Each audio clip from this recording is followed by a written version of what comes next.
The enemy rarely destroys a life overnight.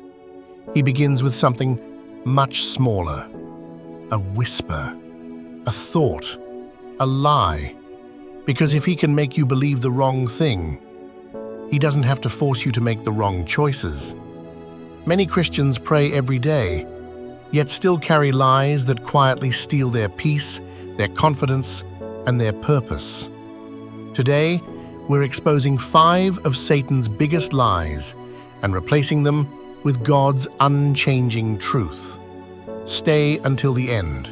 The final lie may be the one that's been holding you back for years. One of Satan's oldest weapons Is making people believe they will never be enough. Not holy enough, not talented enough, not worthy enough. Moses believed it. I can't speak. Gideon believed it. My family is the weakest. Even Peter failed and thought his story was over. But God has never chosen people because they were enough. He chooses people because He is enough. Ephesians reminds us that we are saved by grace, not by our own performance.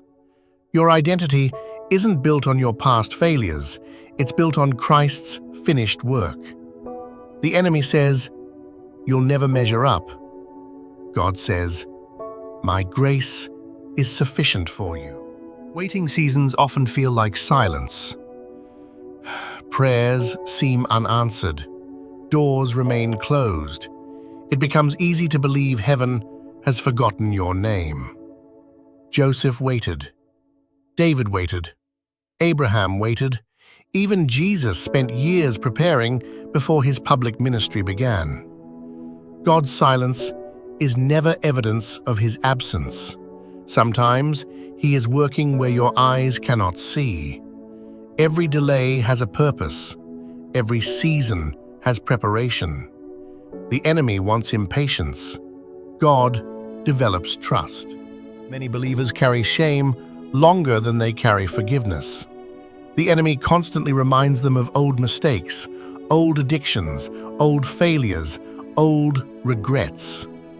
But Scripture shows something different. Paul persecuted Christians. Peter denied Jesus.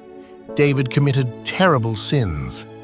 Yet God redeemed every one of them. Your testimony is not destroyed by your past. It is often created through it. If God has forgiven you, stop living as though He hasn't. Fear disguises itself as wisdom. It says, don't step out, don't trust, don't obey, stay where it's safe. But fear rarely protects.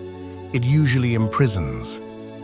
Throughout Scripture, one command appears again and again. Do not fear. Not because life is easy, but because God is with you. Faith doesn't mean the absence of fear. Faith means choosing obedience while fear still whispers. Isolation is one of Satan's favorite strategies. If he can convince believers they're alone, they become easier to discourage. But God never intended His children to fight alone. Christ intercedes for us. The Holy Spirit strengthens us. The Church stands beside us. And God's Word remains our weapon. The battle is spiritual, but so is the victory.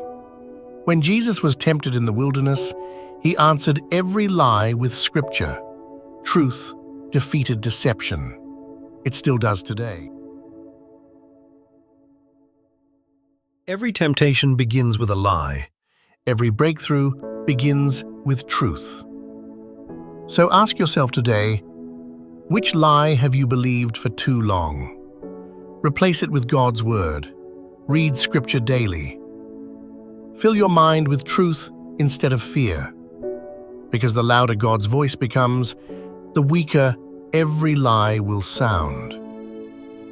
If this message encouraged you, share it with someone who needs God's truth today.